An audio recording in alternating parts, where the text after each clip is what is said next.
Graça e paz. Para quem não me conhece, meu nome é Patrícia Cavion e vamos dar continuidade ao estudo da Palavra de Deus em ordem cronológica. Hoje estaremos finalizando o livro de Êxodo. Nos conte ali nos comentários o que você aprendeu com este livro. Por que estudar esse livro? A palavra Êxodo significa saída ou emigração em massa. O livro de Êxodo contém o relato de como o povo israelita saiu do cativeiro e deixou o Egito, bem como de sua preparação para herdar a terra prometida na condição de povo do convênio do Senhor. A saída dos israelitas do cativeiro e suas peregrinações pelo deserto são um símbolo de nossa peregrinação por um mundo decaído em meio à nossa jornada de volta à presença de Deus. Ao estudarmos este livro, você aprendeu como pode o Senhor nos libertar do pecado. Aprendeu também que os mandamentos, as ordenanças e os convênios podem ajudá-lo a preparar-se para receber as bênçãos da vida eterna. Êxodo capítulo 37. A Arca da Aliança. Bezalel fez a arca com madeira de acácia, com 1,10 m de comprimento, 70 centímetros de largura e 70 centímetros de altura. Revestiu-a de ouro puro, por dentro e por fora, e fez uma moldura de ouro ao seu redor. Fundiu 4 argolas de ouro para ela, prendendo-as a seus 4 pés, com 2 argolas de um lado e 2 do outro. Depois fez varas de madeira de acácia, revestiu-as de ouro e colocou-a nas argolas laterais da arca para que pudesse ser carregada. Fez também a tampa de ouro puro, com 1,10 m de comprimento, por 70 centímetros de largura. Fez também 2 querubins de ouro batido nas extremidades da tampa. Fez ainda um querubim numa extremidade e o segundo na outra, formando uma só peça com a tampa. Os querubins tinham as asas estendidas para cima, cobrindo com elas a tampa. Estavam de frente um para o outro, com o rosto voltado para a tampa. A mesa e seus utensílios. Fez a mesa com madeira de acácia com 90 centímetros de comprimento, 45 centímetros de largura e 70 centímetros de altura. Revestiu-a de ouro puro e fez uma moldura de ouro ao seu redor. Fez também ao seu redor uma borda com a largura de 4 dedos e uma moldura de ouro para essa borda. Fundiu 4 argolas de ouro para a mesa e prendeu-a nos 4 cantos, onde estavam os seus 4 pés. As argolas foram presas próximas da borda, para que sustentassem as varas usadas para carregar a mesa. Fez as varas para carregar a mesa de madeira de acácia, revestida de ouro, e de ouro puro fez os utensílios para a mesa, seus pratos e recipientes, para incenso, as tigelas e as bacias nas quais se derramam as ofertas de bebidas. O candelabro de ouro. Fez o candelabro de ouro puro e batido. O pedestal, a haste, as taças, as flores e os botões formavam com ele uma só peça. 6 braços saíam do candelabro, 3 de um lado e 3 do outro. Havia 3 taças com formato de flor de amêndoa. Num dos braços, cada uma com botão e flor, e 3 taças com formato de flor de amêndoa. No braço seguinte, cada uma com botão e flor. Assim, era com 6 braços que saem do candelabro. Na haste do candelabro havia 4 taças, com formato de flor de amêndoa, cada uma com flor e botão. Havia um botão debaixo de cada par dos 6 braços que saíam do candelabro. Os braços com seus botões formavam uma só peça, com o candelabro, tudo feito de ouro puro e batido. Fez de ouro puro suas 7 lâmpadas, seus cortadores de pavio e seus apagadores. Com 35 quilos de ouro puro fez o candelabro, com seus botões e todos os seus utensílios. O altar do incenso. Fez ainda o altar do incenso de madeira de acácia.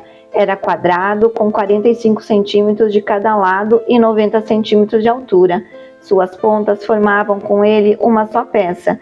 Revestiu de ouro puro a parte superior, todos os lados e as pontas, e fez uma moldura de ouro ao seu redor. Fez também 2 argolas de ouro de cada lado do altar, abaixo da moldura, para sustentar as varas utilizadas para carregá-lo, e usou madeira de acácia para fazer as varas e revestiu-as de ouro. Fez ainda o óleo sagrado para as unções e o incenso puro aromático, obra de perfumista. O altar dos holocaustos. Êxodo capítulo 38. Fez um altar de madeira de acácia para os holocaustos, com 1,35 m de altura. Era quadrado, com 2,25 m de cada lado, e fez uma ponta em forma de chifre em cada um dos 4 cantos, formando uma só peça com o altar, o qual revestiu de bronze. De bronze fez todos os seus utensílios, os recipientes para recolher cinzas, as pás, as bacias de aspersão, os garfos para carne e os braseiros. Fez uma grelha de bronze para o altar, em forma de rede, abaixo de sua beirada, à meia altura do altar. Fundiu 4 argolas de bronze para sustentar as varas nos 4 cantos da grelha de bronze. Fez as varas de madeira de acácia, revestiu-a de bronze e colocou-a nas argolas, nos 2 lados do altar, para que pudessem carregar. O altar era oco, feito de 2 tábuas. Fez a bacia de bronze e sua base com os espelhos das mulheres que serviu a entrada da tenda do encontro. O pátio. Fez também o pátio. O lado sul tinha 45 metros de comprimento e cortinas externas de linho fino trançado, com 20 colunas e 20 bases de bronze, com ganchos e ligaduras de prata nas colunas. O lado norte também tinha 45 metros de comprimento, com 20 colunas e 20 bases de bronze. Os ganchos e as ligaduras das colunas eram de prata. Versículo 12. O lado ocidental, com suas cortinas externas, tinha 22,5 metros de largura, com 10 colunas e 10 bases, com ganchos e ligaduras de prata nas colunas. O lado oriental, que dá para o nascente, também tinha 22,5 metros de largura. Havia cortinas de 6 metros e 75 centímetros de comprimento, num dos lados da entrada, com 3 colunas e 3 bases, e cortinas de 6 metros e 75 centímetros de comprimento, no outro lado da entrada do pátio, também com 3 colunas e 3 bases. Todas as cortinas ao redor do pátio eram feitas de linho fino trançado. As bases das colunas eram de bronze, os ganchos e as ligaduras das colunas eram de prata, e o topo das colunas também eram revestidos de prata, de modo que todas as colunas do pátio tinham ligaduras de prata. Na entrada do pátio havia uma coluna de linho fino, trançado e de fios de tecido azul, roxo e vermelho, obra do bordador. Tinha 9 metros de comprimento e, à semelhança das cortinas do pátio, tinha 2 metros e 25 centímetros de altura, com 4 colunas e 4 bases de bronze. Seus ganchos e ligaduras eram de prata, e o topo das colunas também era revestido de prata. Todas as estacas da tenda do tabernáculo e do pátio que o rodeavam eram de bronze. O material para a construção do tabernáculo. Esta é a relação do material usado para o tabernáculo. O tabernáculo da aliança, registrada por ordem de Moisés pelos levitas sob a direção de Itamar, filho de Arão, o sacerdote. Bezalel, filho de Uri, neto de Ur, da tribo de Judá, fez tudo o que o Senhor tinha ordenado a Moisés. Com ele estava Aholiabe, filho de Aizamaque, da tribo de Dan, artesão e projetista, e também bordador em linho fino e de fios de tecido azul, roxo e vermelho. O peso total do ouro recebido na oferta movida utilizado para a obra do santuário foi de 1 tonelada com base no peso padrão do santuário.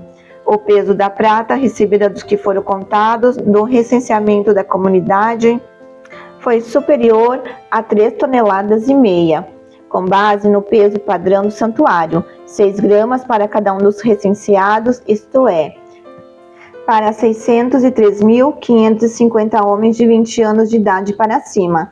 As 3,5 toneladas de prata foram usadas para fundir as bases do santuário e do véu.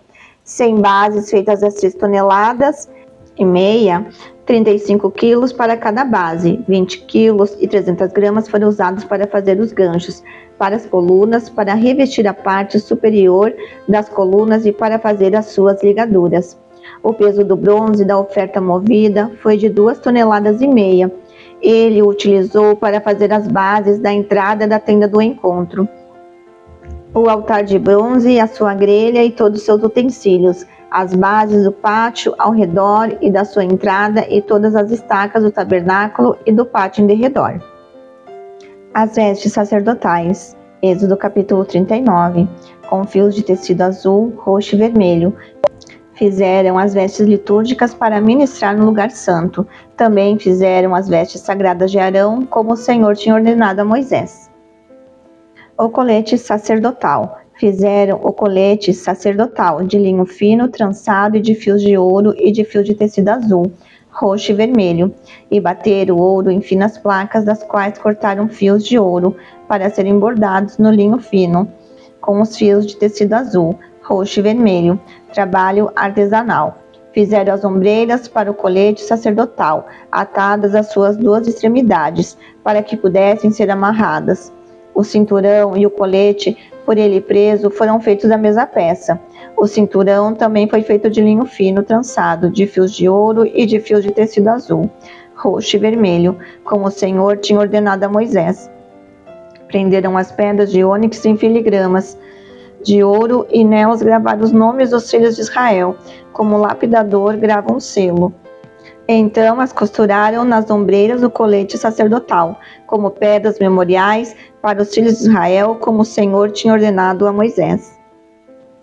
O peitoral. Fizeram o peitoral trabalho artesanal, como colete sacerdotal, de linho fino, trançado, de fios de ouro e de fios de tecido azul, roxo e vermelho. Era quadrado como um palmo de comprimento e um palmo de largura, e dobrado em dois. Em seguida, fixaram nele 4 fileiras de pedras preciosas. Na primeira fileira havia um rubi, um topázio e um berilo. Na segunda, uma turquesa, uma safira e um diamante. Na terceira, um jacinto, uma ágata e uma ametista. Na quarta, um crisólito, um ônix e uma jaspe, todas fixadas em filigranas de ouro. Havia 12 pedras, uma para cada nome dos filhos de Israel, cada uma gravada como um lapidador grava um selo, com o nome de uma das 12 tribos. Para o peitoral fizeram correntes trançadas de ouro puro, como cordas. De ouro fizeram filigranas e 2 argolas, as quais prenderam as 2 extremidades do peitoral. Prenderam as 2 correntes de ouro, as 2 argolas nas extremidades do peitoral, e as outras extremidades das correntes, as 2 filigranas, unindo-as às peças das ombreiras do colete sacerdotal, na parte da frente. Fizeram outras 2 argolas de ouro e as prenderam as 2 extremidades do peitoral na borda interna, próximo ao colete sacerdotal. Depois fizeram mais 2 argolas de ouro e as prenderam na parte inferior das ombreiras, na frente do colete sacerdotal, próximas à costura, logo acima do cinturão do colete sacerdotal. Amarraram as argolas do peitoral às argolas do colete com cordão azul, ligando-o ao cinturão para que o peitoral não se separasse do colete sacerdotal, como o Senhor tinha ordenado a Moisés. Outras vestes sacerdotais. Fizeram o manto do colete sacerdotal inteiramente de fios de tecido azul, obra de tecelão, com uma abertura no centro. Ao redor dessa abertura havia uma dobra tecida, com uma gola, para que não se rasgasse. Fizeram romãs de linho fino, trançado e de fios de tecido azul, roxo e vermelho em volta da borda do manto. Fizeram ainda pequenos sinos de ouro puro, atando-os em volta da borda entre as romãs. Os sinos e as romãs se alternavam por toda a borda do manto. Tudo feito para ser usado ao se ministrar, como o Senhor tinha ordenado a Moisés. Para Arão e seus filhos, fizeram de linho fino as túnicas obra de tecelão, o turbante, os gorros e os calções. De linho fino trançado. O cinturão também era de linho fino trançado e de fios de tecido azul, roxo e vermelho, obra do bordador, como o Senhor ordenado a Moisés. Fizeram de ouro puro o diadema sagrado e gravaram nele como se grava um selo, consagrado ao Senhor. Depois usaram cordão azul para prendê-lo na parte de cima do turbante, como o Senhor tinha ordenado a Moisés. A condução do trabalho. Assim foi encerrada toda a obra do tabernáculo, a tenda do encontro. Os israelitas fizeram tudo conforme o Senhor tinha ordenado a Moisés.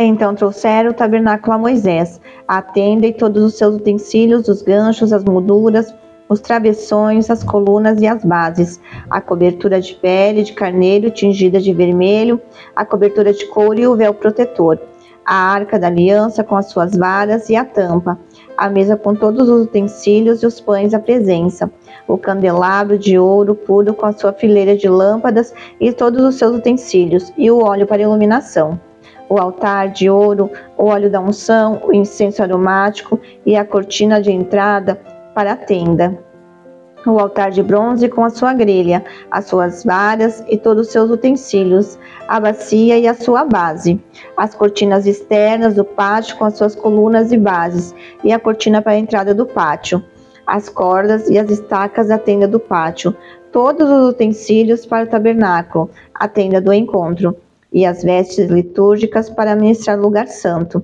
tanto as vestes sagradas para Arão, o sacerdote, como as vestes de seus filhos, para quando servissem como sacerdotes. Os israelitas fizeram todo o trabalho conforme o Senhor tinha ordenado a Moisés. Moisés inspecionou a obra e viu que tinha feito tudo como o Senhor tinha ordenado. Então Moisés os abençoou. Êxodo capítulo 40. O tabernáculo é armado.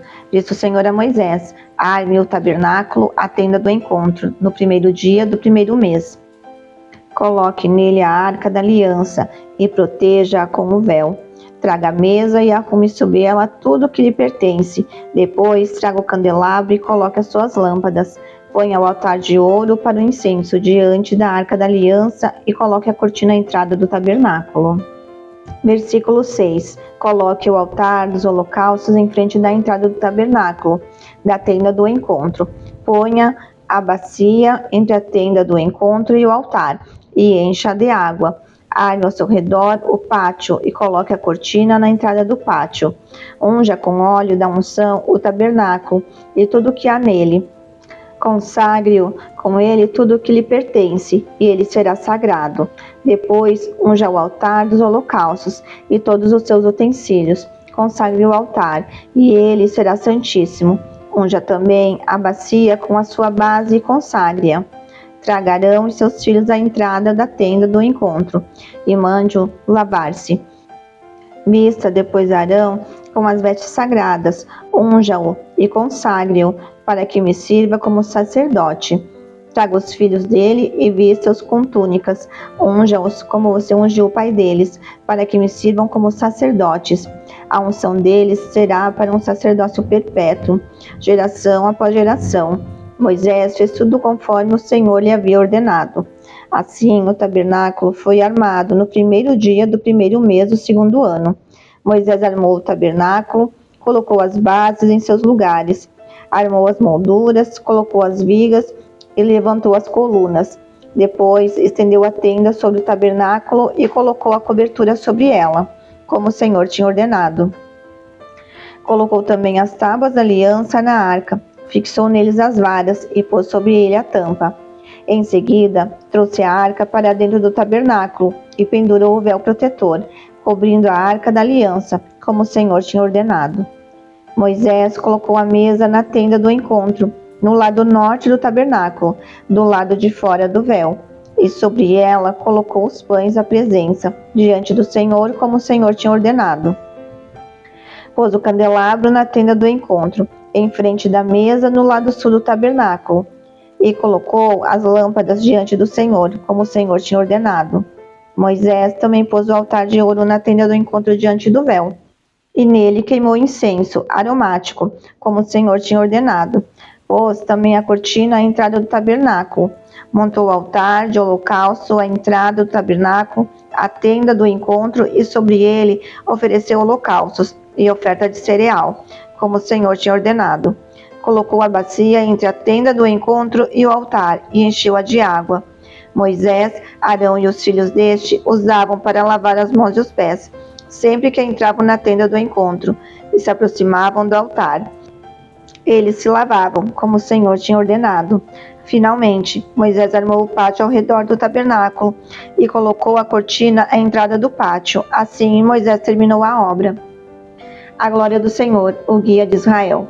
Então a nuvem cobriu a tenda do encontro, e a glória do Senhor encheu o tabernáculo. Moisés não podia entrar na tenda do encontro, porque a nuvem estava sobre ela, e a glória do Senhor encheu o tabernáculo.